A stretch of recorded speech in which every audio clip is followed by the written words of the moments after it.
Amerikaliklar binoni yerdan tepaga qarab emas, osmondan pastga qarab qurishmoqchi. Bu videoni ko'rib, aniq odamlar aqldan ozyaptimi deysiz? Obuna bo'ling, hozir tushuntiraman.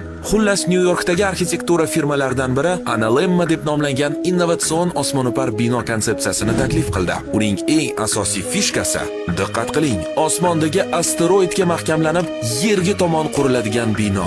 Imkonsiz narsadek ko'rinadigan bino Dubayda quriladi. Keyin esa New Yorkka olib borib qo'yilar ekan. Asteroid har kuni bir xil holatga qaytadigan orbita bo'ylab harakatlanadi. Bu esa aholiga koinotni ham va yerning turli xil burchaklarini ham ko'rish imkonini beradi. Tasavvur qilyapsizmi? Amerikadagi uyingiz tushdan keyin boshqa mamlakatda bo'lib qolishi mumkin. Osmono'par bino uchuvchisiz samolyotlar orqali kirish mumkin bo'lgan kvartiralar va yerdan koinotgacha chiqib olsa bo'ladigan elektromagnit liftga ega bo'larmish.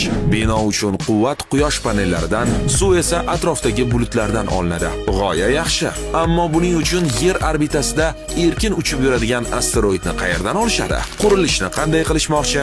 Bu savollar hozircha javobsiz. Qurilish boshlansa uyg'otib yuborarsiz. Ungacha like bosib qo'yishni unutmang.